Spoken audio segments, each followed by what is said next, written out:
नमस्कार साथियों, मैं मोनू चौधरी। ज्योग्राफी की इस ऑनलाइन जर्नी में आपका हार्दिक स्वागत है। कक्षा 12 का जो भूगोल है उसको पढ़ते हुए हम आगे बढ़ रहे थे और बड़े ही मज़ेदार और शानदार तरीके से हमने हमारा पहला जो चैप्टर था मानव भूगोल का उसको कंप्लीट पढ़ लिया था। उसके 4 लेक्चर हैं, उनको बहुत अच्छे से और बहुत डिटेल से हमने पढ़ने के बाद आज हम शुरू कर रहे हैं अध्याय 2 और उसका लेक्चर नंबर 1। इसका जो टाइटल है वो यह है विश्व जनसंख्या वितरण और घनत्व और वृद्धि। यानी कि पूरे संसार के अंदर, पूरे विश्व के अंदर, पूरे वर्ल्ड के अंदर जनसंख्या जो है वो किस प्रकार से फैली हुई है, कितने किलोमीटर में कितने लोग रहते हैं और हर 10 साल में जनसंख्या में कितनी वृद्धि हो जाती है। ये सारी चीज़ें और सारी बातें हम इस लेक्चर में और इस पूरे चैप्टर में करने वाले हैं। तो इस चैप्टर को बड़े ही मज़े के साथ पढ़ना है, क्योंकि इसको ये सोचकर पढ़ना है कि मेरा देश भारत या इस संसार के अंदर हम कंपेयर करें हमारे देश को, तो हमारी जनसंख्या जो है, आपने रिपोर्ट देखी परसों यानी कि 2 दिन पहले आज से, हमारा देश जो है वो पूरे वर्ल्ड में, पूरी संसार में जनसंख्या में नंबर 1 पे आ गया। और मैंने पिछले साल कहा ही था कि होड़ मची है कि कब चीन से हम आगे निकले। विकास में तो हम निकल नहीं पाए, लेकिन जो है जनसंख्या के अंदर हम नंबर 1 पे आ गए। बड़ी विडंबना की बात है, बड़े दुख की बात है। हमें हमारी जनसंख्या पर कंट्रोल करना पड़ेगा और इसके लिए सरकार को नीतियां बनानी पड़ेगी, नए प्रोजेक्ट प्लान लाने पड़ेंगे और उन नियमों को कैसे क्रियान्वित किए जाए, ऐसे नियम और उनके पीछे बनाने पड़ेंगे। तो ये सारी चर्चाएं जो है, जनसंख्या क्यों समस्याएं बनी हुई है, जनसंख्या के पीछे क्या कारण है और क्यों भारत की जनसंख्या इतनी बढ़ रही है कितनी और क्यों है, सारी चीजें हम इसमें पढ़ने वाले हैं। तो इस पूरे चैप्टर में हम पढ़ने वाले क्या है, इस पूरे चैप्टर में हम देखेंगे जनसंख्या वितरण घनत्व। यानी कि जनसंख्या वितरण घनत्व, घनत्व का मतलब होता है प्रति वर्ग किलोमीटर में कितने लोग रहते हैं, उसको हम घनत्व कहते हैं। इसको बहुत डिटेल से हम पढ़ने वाले, तो जनसंख्या घनत्व की बात हम करेंगे। उसके अलावा जनसंख्या वितरण कारक, प्रभावित कारक, यानी जनसंख्या के वितरण को कौन से ऐसे कारक है जो प्रभावित करते हैं, वो भी इस पूरे चैप्टर में हम पढ़ने वाले। जैसे खान पान की व्यवस्थाएं जो होती है, चिकित्सा जो होती है, शिक्षा जो होती है, सारी चीजें जो है।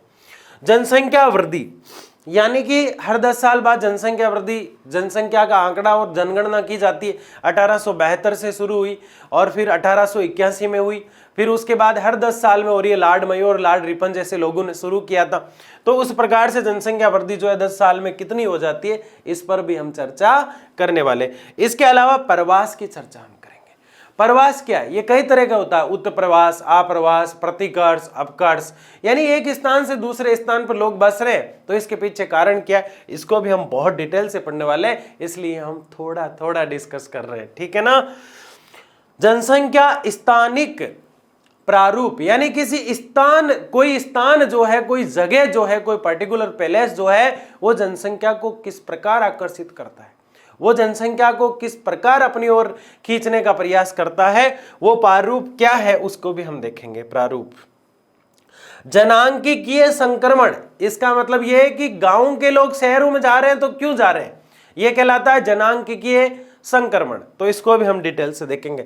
जनसंख्या नियंत्रण के उपाय क्या है, शादी की उम्र बढ़ा दो। क्या बढ़ा दो, शादी की उम्र बढ़ा दो, लोगों को समझाओ जनसंख्या बहुत खतरनाक चीज है, इस पे कंट्रोल करना चाहिए। हम दो हमारे दो, चीन वालों ने किया, हम दो हमारे एक, कंट्रोल कर लिया।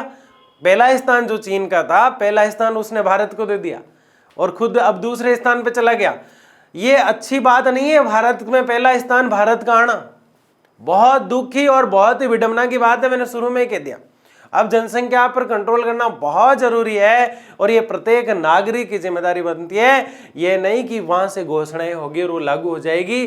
जनसंख्या के प्रति जो सोच है लोगों की, बेटा पाने की चाह में बेटियों को जो है नजरअंदाज करने की जो ये आदत है, इससे हमारी जनसंख्या लगातार बढ़ती जा रही है। हम करेंगे डिस्कस इस पे ही और जानेंगे वो सारी चीजें जो जनसंख्या नियंत्रण के उपाय है। तो ये तो मैंने वो चीजें बताई आपको जो हम इस चैप्टर में पढ़ने वाले। लेकिन मजे की बात क्या है कि आज कौन सी चीजें हैं जिनको हम आज ही पढ़ लेंगे इस लेक्चर में। जनसंख्या वितरण प्रारूप, यानी जनसंख्या जो है उसका वितरण जो है उसका प्रारूप क्या है, किस प्रकार से फैली हुई है और क्यों फैली हुई है, इसके पीछे कारण क्या है, सबसे पहले वो देखेंगे। और दूसरा हम समझेंगे जनसंख्या घनत्व क्या होता है और ये किस प्रकार जो है जनसंख्या पर असर डालता है। ये सारी चीजें हम देखने वाले हैं। तो शुरू करते हैं आज के इस लेक्चर को और बड़े ही मस्ती और बड़े ही शानदार तरीके से एंजॉय करते हुए इसको हमें समझना है, रटना नहीं है। रटना सीधा सीधा भूगोल का मर्डर होता है जो हम कतई ही बर्दाश्त नहीं करेंगे। आपको मस्ती से समझना है, बाद में पढ़ने का मैटर ही नहीं है, सब कुछ क्लास में याद हो जाना चाहिए। इसलिए राल्फ वाल्डो इमर्सन कहते हैं कि सब कुछ युवा ही होते हैं, युवाओं के हाथ में ही कमान होती है। सबसे पहले जो व्यक्ति आया है उनका नाम है राल्फ वाल्डो इमर्सन। ये अमेरिका के रहने वाले हैं। कहां के रहने वाले हैं? अमेरिका के रहने वाले हैं। बहुत ही शानदार लेखक थे ये। क्या थे? कहां के रहने वाले हैं भाई? अमेरिका के रहने वाले हैं। जिसने भी जो कुछ किया है हमारे देश में, अधिकतर लोग बाहर से आए। कहां से आए? बाहर से आए, क्योंकि अंग्रेजों का राज था, भारतीय भी करते तो नाम उनका हो जाता। लेकिन राल्फ वाल्डो इमर्सन ऐसे व्यक्ति नहीं है, इन्होंने वास्तव में बहुत कुछ किया है। कहा जाता है कि महान निबंधकार थे। क्या थे ये? निबंधकार। इसके अलावा बहुत ही उच्च लेवल के, उच्च कोटि के कवि थे, कहानी लिखा करते थे, ज्ञाता थे प्रत्येक सब्जेक्ट के, बहुत सारी भाषाएं इनको आती थी। राल्फ वाल्डो इमर्सन जो है वो 1803 में अपनी एक बात कहते हैं जो प्रत्येक देश के लिए लागू होती है। राल्फ वाल्डो इमर्सन, आपको याद रखना है, ये नाम बहुत इंपॉर्टेंट है। आप पहला चैप्टर जब अपनी पुस्तक में खोलेंगे तो पहले दूसरा चैप्टर जैसे ही आप खोलेंगे अपनी किताब में, सबसे पहले राल्फ वाल्डो की ये बात है जिसको हम अच्छे से समझने वाले और अभी याद करने वाले। तो राल्फ वाल्डो इमर्सन 1803 में अपनी किताब में ये बात कहते हैं। क्या कहते हैं? स्वर्ण से नहीं वरन केवल स्त्रियों और पुरुषों से एक राष्ट्र मजबूत और महान बनता है। वाह, क्या बात है! क्या कहा इन्होंने? स्वर्ण से नहीं मतलब सोने से नहीं। सोना वो स्लीपिंग वाला नहीं है भाई, ये सोना है गोल्ड। ये कह रहे हैं कोई भी देश महान गोल्ड होने से नहीं बनेगा, ज्वेलरी होने से नहीं बनेगा, पैसा होने से नहीं बनेगा, उद्योग होने से नहीं बनेगा, तो फिर देश महान कैसे बनेगा? राल्फ वाल्डो इमर्सन से जब पूछा गया कि आप कह रहे हैं कि सोने से, ज्वेलरी से, गोल्ड से, उद्योगों से, परिवहन से, संचार से कोई देश महान नहीं बनेगा, तो किससे बनेगा? तब वो कहते हैं हल्के से मुस्कुराते हुए, स्त्रियों और पुरुषों से एक राष्ट्र मजबूत बनता है। अगर किसी देश के युवा, वो चाहे महिला हो चाहे वो पुरुष हो, अगर वो सक्षम है, उनकी भुजाओं में बाहुबल है, उनमें सोचने की तार्किक क्षमता है, किसी देश के डॉक्टर अच्छे हैं, किसी देश के इंजीनियर अच्छे हैं, तो देश बहुत तरक्की करेगा, कंट्री बहुत तरक्की करेगा। तो ये कह रहे हैं सोने से नहीं, गोल्ड से नहीं, कोई भी देश अगर तरक्की करेगा तो वहां की स्त्रियां अच्छी होनी चाहिए, वहां के पुरुष अच्छे होने चाहिए, वहां के मानव जो है, वहां के लोग जो है, वहां के छात्र छात्राएं हैं जिज्ञासु, यानी ज्ञान के प्रति, ज्ञान को समझने की जो लालसा है, वो जिज्ञासु प्रवृत्ति उनमें होनी चाहिए। तभी एक राष्ट्र मजबूत बन पाता है। मजबूत का मतलब यह नहीं है कि लोहे की दीवार बन के खड़ा हो जाएगा। मजबूत का मतलब है आर्थिक पिछड़ापन खत्म कर देना, गरीबी खत्म कर देना, भ्रष्टाचार खत्म कर देना, जनसंख्या को कंट्रोल कर लेना, सारी चीजें, शिक्षा में आगे निकल जाना, शिक्षा में, चिकित्सा के अंदर अव्वल हो जाना, सारी चीजों के अंदर जो है आगे बढ़ना, तब उस देश को कहते हैं राष्ट्र। मतलब देश होता है मजबूत और महान बनता है, यानी सोने से नहीं, स्त्रियों और पुरुषों से कोई भी राष्ट्र महान बनता है। क्यों बनता है? सत्य और समान की खातिर जो डटे रहते हैं। राल्फ वाल्डो इमर्सन कहते हैं कि सत्य की खातिर जिस देश के नागरिक डटे रहते हैं और अपने देश की नाक के लिए, अपने देश की इज्जत के लिए हमेशा जिस देश के लोग जो होते हैं, चाहे वो पुरुष हो चाहे स्त्री, सत्य और समान की खातिर जहां गलत हो रहा है वहां सीधे खड़े हो जाते हैं। नेहरू जी की तरह ये नहीं कि हम तो गुटनिरपेक्ष है, ना इसकी कहते ना उसकी कहते, यानी जो देश दुखी हो उसके साथ खड़े हो जाते हैं। और अपने देश में कोविड जैसी कोई भी समस्या या फिर बाहरी युद्ध हो जाए तो प्रत्येक नागरिक खड़ा हो जाए, सत्य और समान की खातिर अपने आदर और अपने उसूलों पर खरा उतर जाए, तब देश महान बनता है। सत्य और समान की खातिर देश क्या बन जाता है? महान बन जाता है। एक छोटा सा देश यूक्रेन रूस को चुनौती दे रहा था, क्यों दे पाया? क्योंकि वहां के जो नागरिक थे और राल्फ वाल्डो इमर्सन की बात को समझते थे, और वो इस प्रकार से भली भांति इस बात से वो परिचित थे कि प्रत्येक नागरिक ने हथियार उठा लिए, सत्य और सम्मान की खातिर डटे रहे कि मरना तो वैसे ही है पर गुलामी में क्यों मरे, हम मरे तो जिंदा जी लड़ते हुए मरे, सिर कटने के बाद भी धड़ लड़े। इस प्रकार से राजस्थान में, भारत में भी कहावतें चला करती थी, यानी कि एक तो कहावत चलती थी सिर साटे रूख मिले, और एक सिर कट गए पर धड़ लड़े। धड़ जो होती है, शरीर जो होता है, वो शीश कटने के बाद भी लड़ते रहे। ऐसे महाराणा प्रताप और कई लोग ऐसे यहाँ पे हुए। यानी कि मेरा मतलब यहाँ है कि सत्य और समान के खातिर जो डटे रहते हैं वो राष्ट्र महान और मजबूत होता है, क्योंकि वहां के स्त्री पुरुष अच्छे हैं। कौन कह रहा है? मैं नहीं, राल्फ वाल्डो इमर्सन।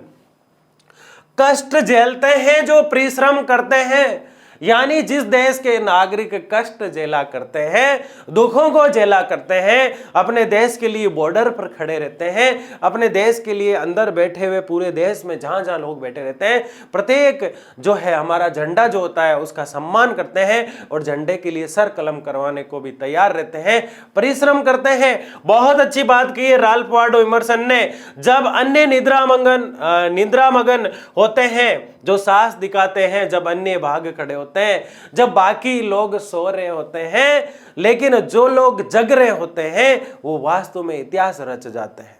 क्या रच जाते हैं? इतिहास रच जाते हैं। यानी जब दुनिया सो रही होती है तो जिस देश के नागरिक जगे हुए रहते हैं वो हमेशा अव्वल दिखाई देते हैं। क्या दिखाई देते हैं? अव्वल दिखाई देते हैं। बहुत अच्छी बात है, साहस दिखाते। जब अन्य भाग खड़े होते वही लोग राष्ट्र के स्तंभ की गहरी नींव डालते हैं। यानी कि जो लोग हमेशा राष्ट्र के सम्मान के लिए, हमेशा देश की इज्जत के लिए खड़े रहते हैं, वही देश को ऊपर ले जाने का प्रयास करते हैं, और वही उसके अच्छे आधार स्तंभ। अच्छे स्तंभ का मतलब यह है नींव होती है जो जिसके ऊपर देश टिका रहता है। जैसे कि कोई भवन और इमारत है, उसकी नींव मजबूत होगी तो वो भवन लंबे समय तक टिका रहेगा। ठीक उसी प्रकार से किसी भी देश की महिलाएं और पुरुष अगर महान होंगे, अगर वो शक्तिशाली होंगे, अगर उनमें शिक्षा होगी, परिश्रम होगा, मेहनत होगी, जब बाकी सो रहे होंगे तब वो दौड़ रहे होंगे, तो वो देश अपने आप ही उसका जो स्तंभ है, उसका आधार है, उसकी नींव है, वो मजबूत हो जाएगी। क्या हो जाएगी?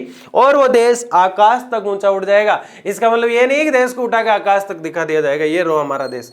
इसका मतलब यह है कि उस देश को हमेशा दुनिया में एक अलग नजर से देखा जाएगा, एक अलग नजरिए से देखा जाएगा।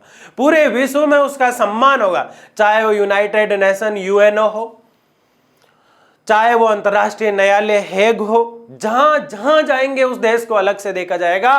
तो राल्फ वाल्डो इमर्सन कहते हैं किसी भी देश की तरक्की के लिए वहां के लोगों का अच्छा होना बहुत जरूरी है। सोना कितना भी हो, उद्योग कितना भी हो, कोई मतलब नहीं है। यानी अर्थ ये हुआ कि प्यार अगर जहां होता है, लक्ष्मी और धन जो होता है अपने आप आ जाया करता है। अगर प्यार नहीं होता तो धन नहीं आता। अगर प्यार और प्रेम होगा देश के लोगों में, और एकता होगी, यूनिटी एंड डिसिप्लिन होगा, एकता और अनुशासन होगा, वो देश अपने आप ही आगे बढ़ जाएगा। ये राल्फ वाल्डो इमर्सन ने कहा। छोटी सी लाइन है लेकिन बहुत महत्वपूर्ण है, बहुत ज्ञान भरा हुआ है। राल्फ वाल्डो इमर्सन पे जोर देने के पीछे कारण है, एग्जाम में पूछा जाता है। दूसरी, इन्होंने जो बात कही वो जीवन में काम आने वाली है। कब कही, कहां के थे और कौन थे और किस तरह से बात रखी, हमने देख लिया। अब हम आगे पढ़ रहे हैं और समझ रहे हैं कि विश्व में, पूरे वर्ल्ड में जनसंख्या वितरण के प्रारूप को हम देख रहे हैं कि पूरे विश्व में जनसंख्या किस प्रकार से फैली हुई है।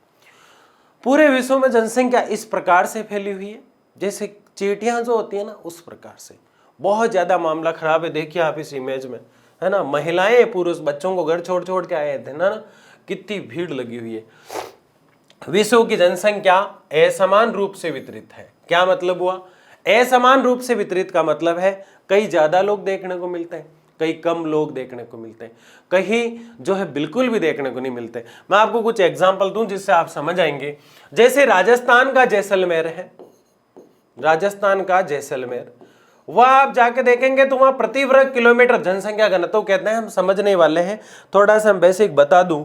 प्रति वर्ग किलोमीटर में रहने वाले लोगों का जो औसत होता है या प्रति वर्ग किलोमीटर में रहने वाले लोग जो होते हैं वो वहां का जनसंख्या घनत्व होता है। जैसे कि हम इसको एग्जाम्पल और फॉर्मूले से समझेंगे, क्योंकि अगली स्लाइड में मैं तो आपको बेसिक बता रहा हूं यहां से ताकि आप समझ जाए। तो जैसलमेर जो है वहां का जनसंख्या घनत्व 17 है, यानी कि 1 किलोमीटर में मात्र और मात्र 17 लोग देखने को मिलते हैं। जबकि राजस्थान का जो जयपुर है वहां आप देखेंगे कि 1 किलोमीटर में 595 लोग देखने को मिल जाते हैं। ये यहां का जनसंख्या घनत्व है। आप क्या समझे, राजस्थान जो राज्य है उसके जयपुर और जैसलमेर दोनों ही जिले हैं, और दोनों जिलों का जो जनसंख्या घनत्व है वो एक का 17 और एक का 595 है, क्योंकि यहां सुविधाएं कम है और यहां सुविधाएं ज्यादा है।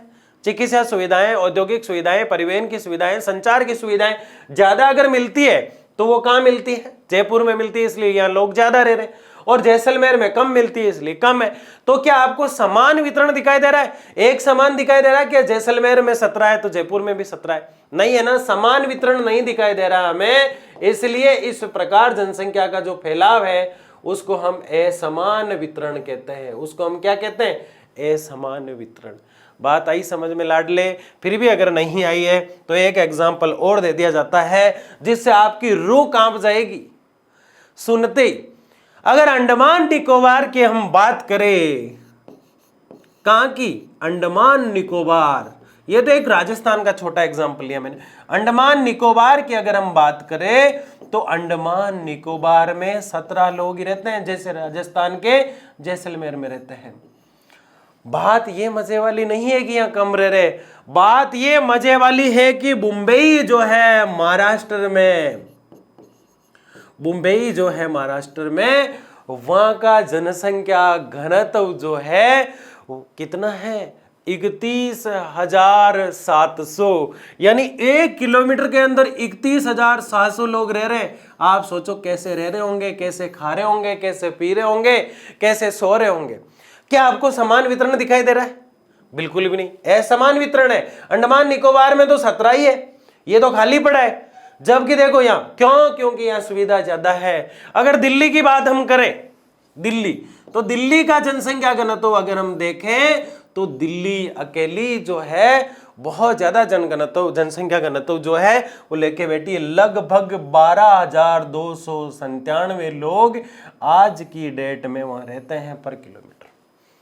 यानी मैं आपको यह समझाना चाह रहा हूं कि जनसंख्या घनत्व जो है वो असमान रूप से है, समान नहीं है, ये तो बता ही रहा हूं, लेकिन यह जनसंख्या घनत्व भी आपको याद रखना है, क्योंकि पूछा जाता है कि जनसंख्या घनत्व से आप क्या समझते हैं। वह एक लाइन से काम नहीं चलेगा, वह सारी चीजें लिखनी पड़ेगी। तो ये इस प्रकार का जनसंख्या घनत्व है। बहुत ज्यादा लोग देखने को मिलते हैं, कई जगह जो है ज्यादा लोग हैं तो कई जगह कम लोग देखने को मिलते हैं। दूसरा पॉइंट कह रहा है जनसंख्या के वितरण और घनत्व के प्रारूप हमें किसी क्षेत्र की जनांकीय विशेषताओं को समझने में मदद करते हैं। क्या है भाई जनांकीय विशेषता?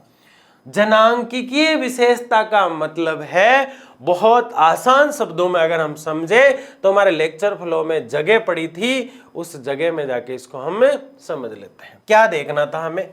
जनांकीय संक्रमण, जनांकीय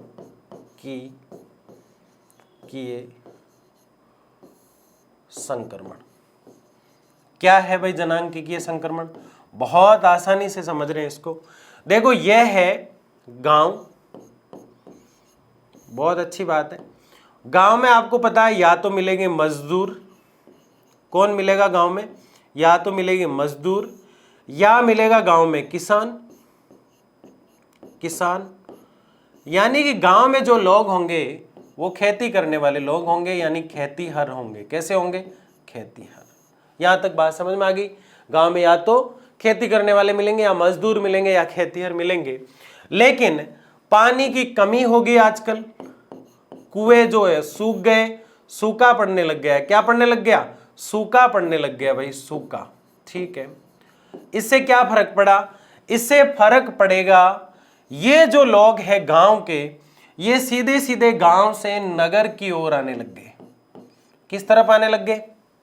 नगर की ओर। और नगर में जो व्यक्ति खेती करता था, गांव के अंदर मजदूर था और किसान था, वो क्या करेगा? औद्योगिक कार्य करेगा, उद्योग में आकर कार्य करेगा, तो उद्योगों से जुड़ जाएगा। किससे जुड़ जाएगा?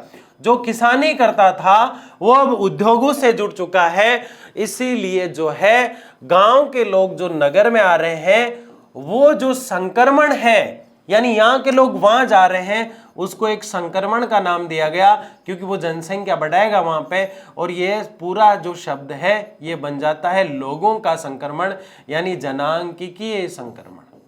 अच्छे से याद रखना आप इस चीज को, यह है जनांकिकीय संक्रमण। क्या था ये? जनांकीय संक्रमण। ठीक है, जनांकिकीय संक्रमण कहते हैं इसको वैसे।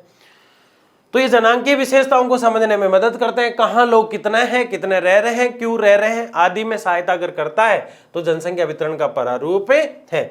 जनसंख्या वितरण शब्द का अर्थ, जनसंख्या वितरण शब्द जो है उसके अर्थ की अगर हम बात करें तो भूपृष्ठ पर लोग किस प्रकार वितरित है ये जानना होता है। बहुत सिंपल बात है।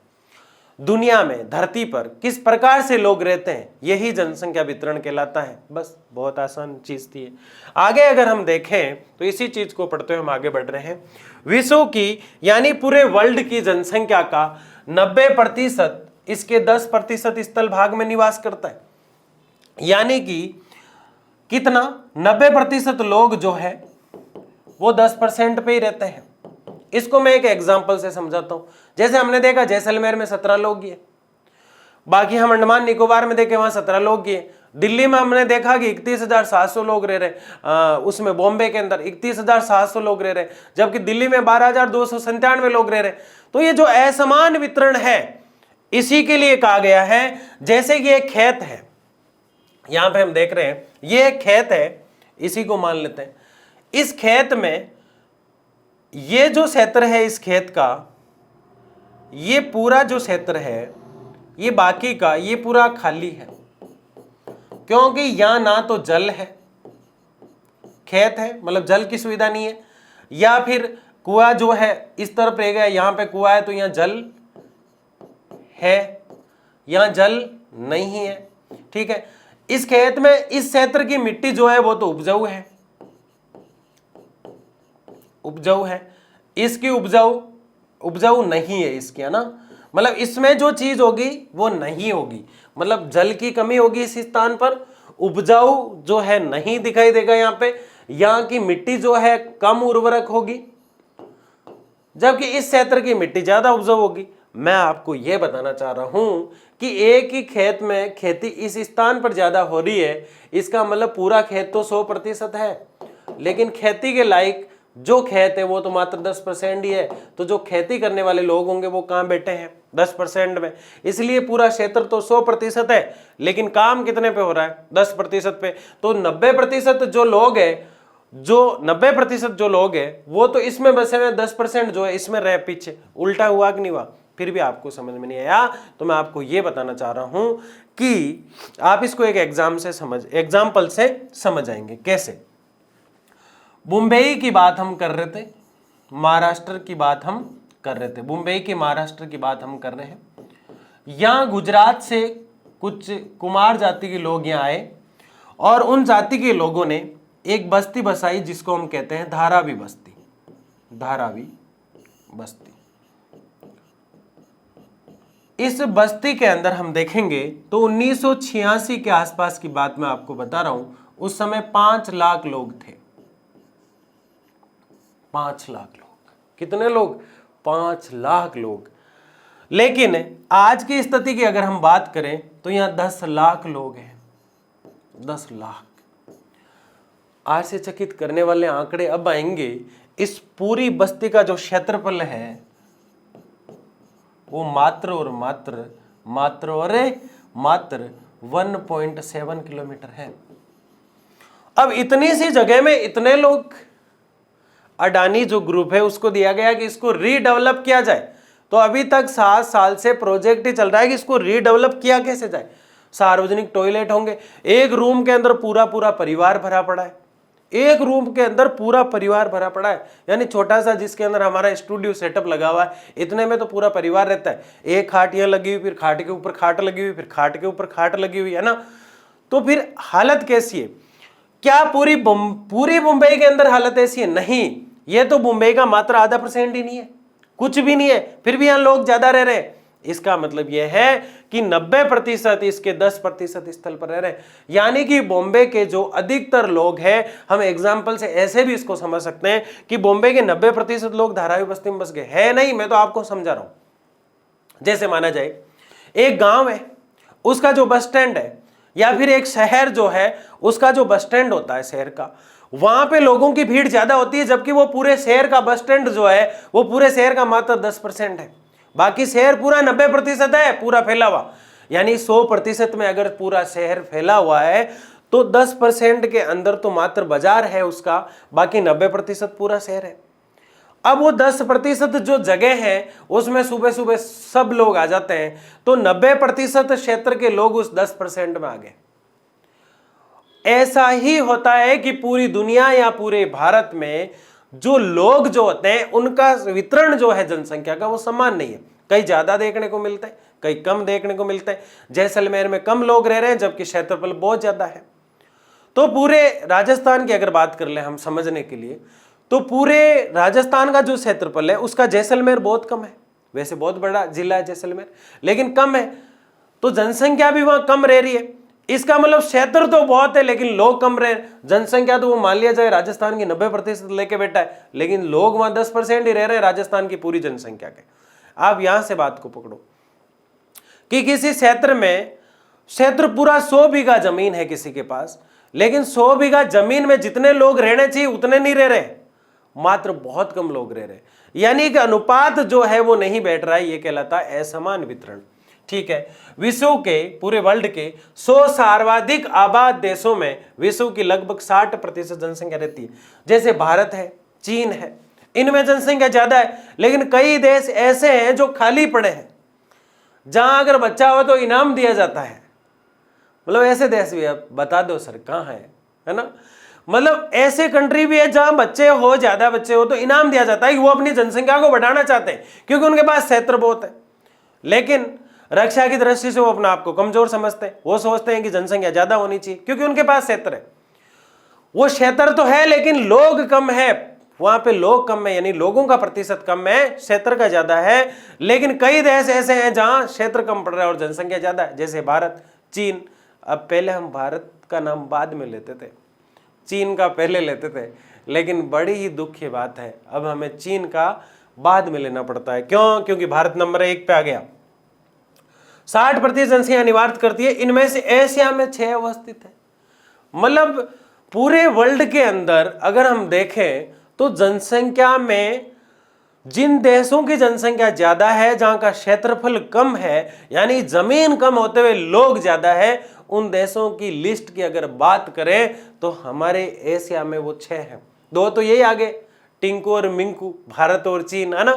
तो इस प्रकार से है। तो ये हमने 6 अवस्थिति को देखा। धारावी बस्ती की बात आपके समझ में आ गई।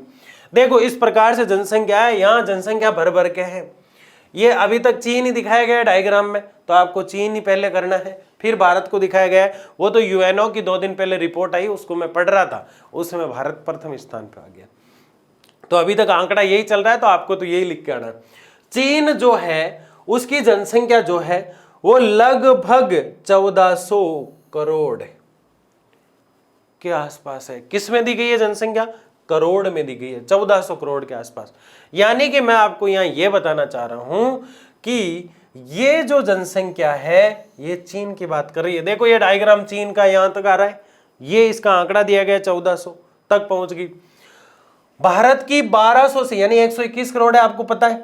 तो ये देखो थोड़ी सी आगे निकली हुई यहां, तो ये 121 करोड़ दर्शा रहा है। ठीक है, ऐसे ही देखो ये 2 ही ऐसे हैं जो दौड़ रहे हैं, रनिंग कर रहे हैं आपस में, मैं तेरे से आगे है, तू मेरे से आगे। चीन कह रहा हम दो हमारे एक, भारत कह रहा हम दो हमारे दो। अब बहुत जल्द भारत ये नेम लगा देगा कि हम दो हमारे एक, बच्चे दो ही अच्छे, वो लोग कहेंगे बच्चा एक ही अच्छा भाई, ठीक है ना। तो ये मामला है। संयुक्त राज्य अमेरिका भी अच्छी खासी स्थिति पे है। इंडोनेशिया भी जो है लगभग 200 और 400 के बीच चल रहा है। ब्राजील जो है 200 करोड़ के अंदर है। पाकिस्तान 200 करोड़ के अंदर है। नाइजीरिया 200 करोड़ के अंदर है। बांग्लादेश 200 करोड़ के अंदर है। रूस 200 करोड़ के अंदर है। मैक्सिको भी 200 करोड़ के अंदर है। यह हालत है देशों की। मतलब सबसे ज्यादा कौन दौड़ रही है। लेकिन आपको यह याद रखना है कि 6 कंट्री ऐसी है जो एशिया में है। किस में है? एशिया में, जिनमें बहुत ज्यादा जनसंख्या देखने को मिलती है। असमान वितरण होता है। असमान वितरण का मतलब आप समझ गए कि समान रूप से वितरण नहीं होता है। आगे अगर हम देखें तो हमने देखा जनसंख्या घनत्व क्या है, ध्यान से समझना और पहली बार में ही दिमाग में बिठा लेना। भूमि की प्रत्येक इकाई में उस पर रह रहे लोगों के पोषण की सीमित क्षमता होती है। यानी जमीन जो होती है उसकी क्षमता जो है वो सीमित होती है, कम होती है। यानी कि वो फिक्स उसकी लिमिट होती है कि भाई 1 किलोमीटर का क्षेत्र या 1 बीघा जमीन है तो वो 10 लोगों का भरण पोषण कर सकती है। लेकिन कई बार वहां लोग ज्यादा हो जाते हैं तो फिर भरण पोषण नहीं हो पाता। कई बार कम हो जाते हैं तो एक्स्ट्रा बच जाता है। तो समायोजन नहीं बिठाना है, कम पड़ रहे हैं तो ज्यादा जो है जनसंख्या होनी चाहिए, लेकिन ज्यादा हो रही है तो कम करना जरूरी है। लोगों की संख्या और भूमि के आकार के बीच अनुपात को समझना आवश्यक है। यानी लोग कितने हैं किसी क्षेत्र में, लोग कितने हैं और वहां का क्षेत्रफल कितना है, इस अनुपात को समझना जरूरी है। लोग कितने हैं और क्षेत्रफल कितना है। मैं टिक इसलिए कर रहा हूं कि आपको समझ में आए कि लोग कितने हैं, मतलब लोग मतलब जन, मानव, उनकी संख्या, लोग संख्या। गुरुजी ये क्या हो गया, लोग संख्या क्या है? लोग मतलब जन और बना जनसंख्या। नीचे क्षेत्रफल आ ही रहा है बटे में तो फॉर्मूला निकल कर आ रहा है सामने, ठीक है। लोगों की संख्या और भूमि के आकार के बीच अनुपात को समझना आवश्यक है। यही अनुपात जनसंख्या का घनत्व है। यानी कि मैं आपको सिर्फ सिंपल भाषा में बताना चाहता हूं, प्रति वर्ग किलोमीटर में या 1 किलोमीटर में रहने वाले लोगों की संख्या जो है उसको जनसंख्या घनत्व कहा जाता है।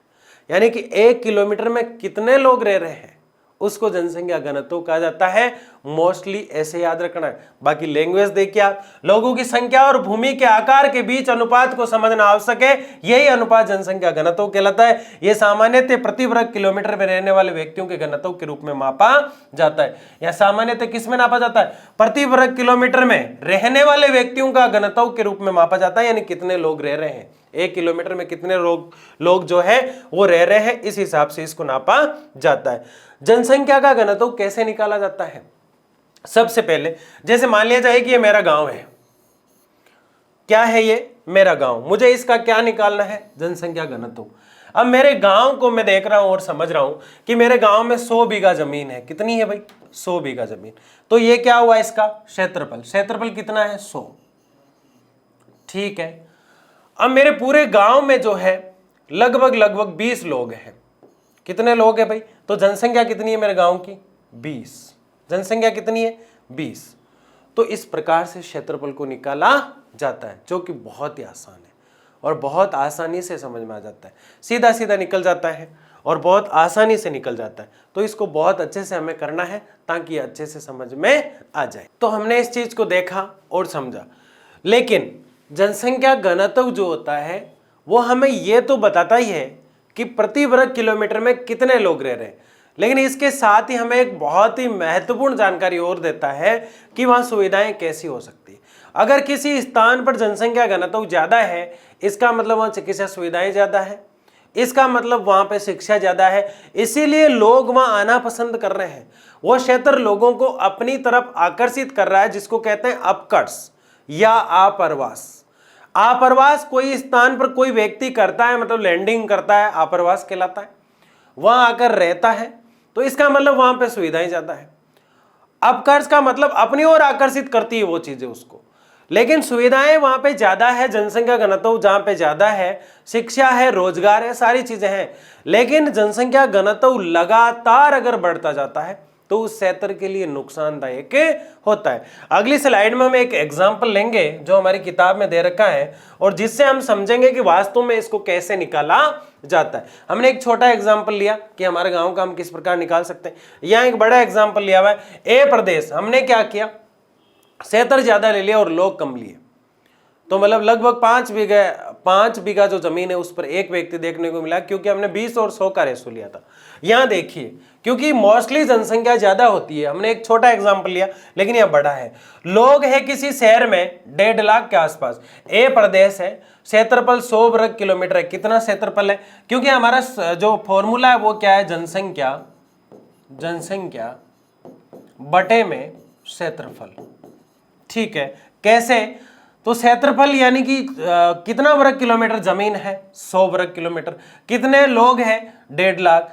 तो एशिया में सबसे अधिक जनसंख्या घनत्व जो है वो कई स्थानों पर देखने को मिलता है, ये तो हमने देखा ही, लेकिन यह 1.5 लाख और 100 को अगर हम इस प्रकार से डिवाइड करते हैं तो मात्र 1500 के आसपास पर किलोमीटर में लोग देखने को मिलेंगे। यही कहलाता है जनसंख्या घनत्व। यानी मोस्टली मैं आपको यह बताना चाह रहा हूं कि प्रति वर्ग किलोमीटर में रहने वाले लोगों की संख्या जो है उसको हम जनसंख्या घनत्व के नाम से जानते हैं, और ये वहां कितने लोग हैं और उनके पास कितनी जमीन है उसका भाग दिया जाता है किलोमीटर के आधार पर। किसके आधार पर, किलोमीटर के आधार पर। बीघा के आधार पर तो हमने समझने का प्रयास किया, लेकिन भाग अगर आप वहां दे रहे हैं तो कैसे देना है, क्षेत्रफल जो है उसको किलोमीटर में कन्वर्ट करके। ठीक है, एशिया में सबसे अधिक जनसंख्या घनत्व में मुंबई है, दिल्ली है, ढेर सारे शहरों के नाम हमें देखने को मिल जाते हैं, तो हमने इस चीज को देखा। आगे देखिएगा, ये पूरे वर्ल्ड की एक सारणी है, इसके अंदर एशिया की अगर बात करें तो एशिया जो है उसका घनत्व जो है वो 146 है। आपको सिर्फ ये इंडेक्स याद रखना है जो बीच की है। कौन सी इंडेक्स, जो बीच की है भाई, ठीक है ना, ये वाली। 146 कहां का है, एशिया का। अफ्रीका का कितना है, 43।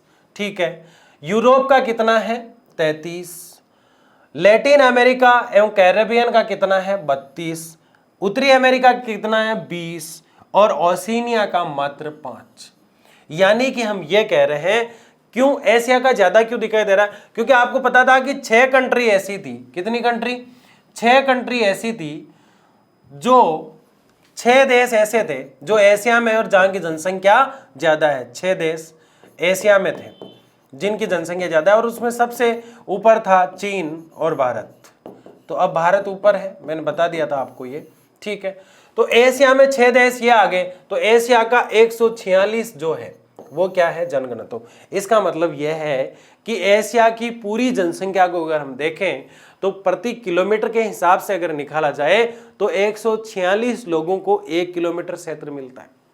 अब तक कोई दिक्कत वाली बात नहीं है, लेकिन दिक्कत जब हो जाती है जब ये 146 से बढ़कर 1146 हो जाता है, तो फिर 1 किलोमीटर क्षेत्र के अंदर ना लोग खेती कर पाते हैं, ना रह पाते हैं, ना अपनी आवश्यकताओं की पूर्ति कर पाते हैं। इसलिए जो जनसंख्या का जो घनत्व है, जिसको हम जन घनत्व के नाम से जानते हैं, जन घनत्व, वो हमेशा कम होना चाहिए। क्या होना चाहिए, कम होना चाहिए।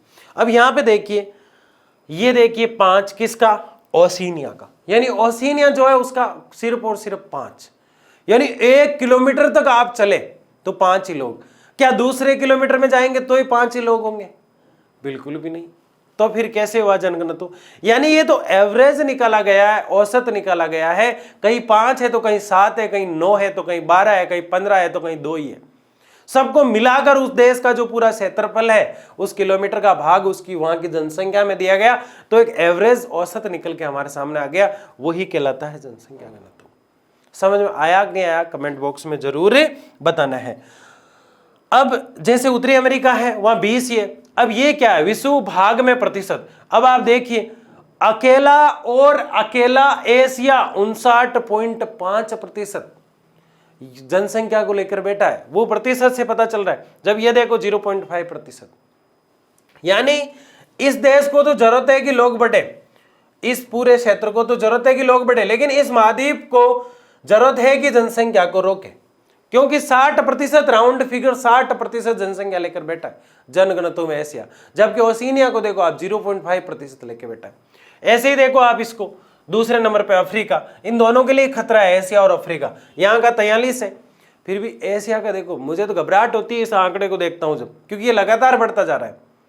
अभी 20-30 साल पहले ये 105-2 के आसपास था, 146 हो गया। आगे की जनसंख्या की अगर काउंटिंग होगी तो ये 200 पार चला जाएगा, तब वहां 70 हो जाएगा। आप सोचिए जनसंख्या कितनी बढ़ जाएगी। ठीक है, ये बात आपके समझ में आई। अफ्रीका, यूरोप और लैटिन अमेरिका हम देख लेंगे इसको, सारी सारणी को। भू क्षेत्र किलोमीटर कितना है, जनसंख्या कितनी है, अब ये ना तो याद होती है ना मैं आपको सलाह दूंगा इसको याद करें। जैसे ये है एशिया की जनसंख्या आंकड़ों में याद कीजिए, अफ्रीका के आंकड़ों में कीजिए, यूरोप के आंकड़ों में कीजिए। किसी को होती हो तो सिर्फ आगे के 2 आंकड़े याद कर ले बस। इसके अलावा भू क्षेत्र कितना है, जमीन कितनी है, ये भी आप देख सकते हैं। लेकिन ये 2 चीजें तो आपको याद होनी चाहिए। इसके अलावा ये प्रतिशत भी आपको याद रखना है। इसीलिए कौन कह रहा है, जॉर्ज वी क्रेसी कह रहा है। कौन कह रहा है, जॉर्ज वी क्रेसी। बड़ी शानदार और बड़ी सटीक बात कहेगा जॉर्ज वी क्रेसी। एशिया में बहुत अधिक स्थानों पर कम लोग और कम स्थानों पर बहुत अधिक लोग रहते हैं। तो मैंने इनसे कहा ये तो हम पहले ही जानते हैं, यानी इसकी जो परिभाषा है वो असमान वितरण पर घूम रही है। किस पर घूम रही है, असमान वितरण।